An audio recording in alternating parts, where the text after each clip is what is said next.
እቴ አቶ መስፍን ጋር ደውላቸውና ጠበቃውን ይዘው እዚህ ይምጡ። ዘርፌ ይሄ በእኛ አቅም የሚሆን ጉዳይ አይደለም። አሁን ትነሳና ልብሷን ትቀይርና እንውጣ። እኛ ወዴት እንሄዳለን እቴ? አይ እኛንም ሄድ ያለብን። ጽጉ እኮ ፎቶዋ በየቦታው ተለጥፏል። ምናልባት እንኳን መንገድ ላይ ሰው ባያት ለእሷ ጥሩ አይሆንም። ስለዚህ እባክዎትን አቶ መስፍን እንደውላቸውና እዚህ ጠበቃውን ይዘው ይምጡ። አይሻልም ዘርፌ? ጽጌረዳ እዚህ ቤት ከዚህ በላይ መቆየት አይገባትም። አዎ ትዬ፣ አዎ እዚህ ነው ሊመጡ የሚችሉት። በቃ እዚህ ቤት እኔ መቆየት የለብኝም። እንሂድ እማዬ። ሰላም እንዴት ናችሁ? ውድና የተከበራችሁ በመላ ዓለም የምትገኙ ኢትዮጵያ እንዲሁም ኤርትራውያን ቻናሌ ቤተሰቦች እንዴት አላችሁልኝ? እግዚአብሔር ይመስገን በጣም ሰላም ነኝ። ቪዲዮውን ስትጀምሩ እንደተለመደው ላይክ እና ሼር፣ ሰብስክራይብ በማድረግ ሰብስክራይብ ስታደርጉ የደወል ምልክቷን በመጫን ቤተሰብ ትሆኑ ዘንድ በአክብሮት እየጋበዙ የተለመደ ሀሳብ አስተያየታችሁን በኮሜንት እንድታስቀምጡልኝ እያልኩኝ ጽጌረዳ በዛሬው ክፍል እንግዲህ ከመግቢያው ላይ እንዳሳየኋችሁ በባለፈው ክፍል ጽጌረዳ ወደ እናቷ ሄዳ ነበረ። ማለት እናቷን መንገድ ላይ ጠብቃ ያገኘቻት ከቤተክርስቲያን ስትመለሽ እንደማገኘች ስለማውቅ ነው ብላ ከዛ ከአውሬ ሰው ሸውዳ ወጥታ ነበረ። ምን ሊፈጠር ይችላል እያልን ነበረ።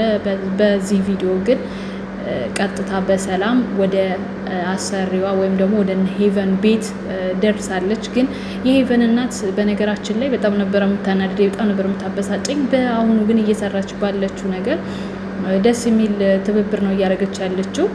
አንደኛ ሚስጥሯ የሚወጣባታል። እናቷ ወደኋላ ብትልም ግዴታ እናትየዋ ጋር ብዙ ሚስጥር ስላላት መርዳት አለባት።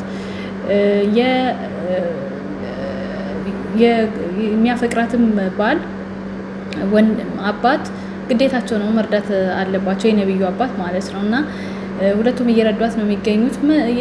የእሷ መጨረሻ ምን ሊሆን ይችላል የሚለው ነገር በጣም ነው የሚያሳስበኝ። ምክንያቱም ጽጌረዳ በዙሪያዋ ብዙ ወጥመዶች ናቸው የተጠመዱላት። ከእናቷ ውጪ በንጹህ ፍቅርና በንጹህ ልብ የሚወዳትና የእሷን እድገት ለውጥ የሚፈልግ የለም። ከነዚህ መካከል ሄቨን ለብቻዋ፣ ነብዩ ለብቻው በንዴት ተነሳስቶ ስለሚያፈቅራት እሷን መጣል ነበር የሚፈልገው። በዚህ በኩል ደግሞ ይሄ የመጣው ሰው አለ ወጥመድ ውስጥ ያስገባት ጓደኛዋ፣ የትምህርት ቤት ጓደኛዋ አለ። በጣም ነው የምትፈተነው ጽጌረዳ። በዙሪያዋ በሙሉ ከእናቷ ውጭ ማንም የእውነተኛ የሚያስብላት የለም። እና አጋጣሚ ሆኖ እንግዲህ አቶ በላይ ጠበቃ አላቸው፣ የግል ጠበቃ። ባለሀብት ታውቃላችሁ፣ በራሱ ጠበቃ ነው የሚንቀሳቀሰው። እና ጠበቃዬን በማማከር የምችለውን ነገር ለማድረግ እሞክራለሁ ብሎ ተጸጽቶም ከልቡ የጠየኩትን ከዚህ በፊት የትዳር ጥያቄ ጠይቀዋል ነበር። እሱንም እንደተዋ አድርገው ለእሷ ማሳውቀዋታል። ጽጌረዳን ለመርዳት እንግዲህ ገንዘብ ጭምር ሰጥተዋታል። በጣም በሚያሳዝን ሁኔታ ግን ቤት ውስጥ ያን ሁሉ ነገር ስቴፕ ስትሄድ ቢሳካ ብላ ነበር የሞከረችው። ምክንያቱም ይህን ክፉ ሰው ከማገባ የሚችለውን ልሞክር በሚል ነበረ። ግን ስትሄድ ምላሻቸው በሙሉ ከባድ ነው። ምክንያቱም የገባችበት ወንጀል ከሱ ውጭ ማንም እንደማያወጣ እሱም ከዚህ በፊት ነግሯት ነበረ።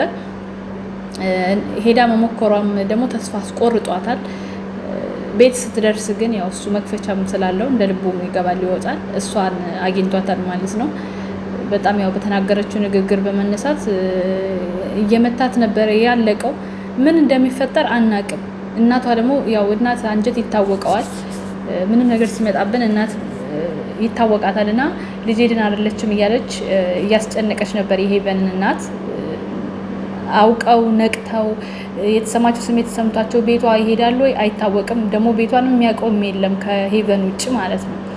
እና በጣም ከባድ ነው የሚሆነው ለጽጌረዳ።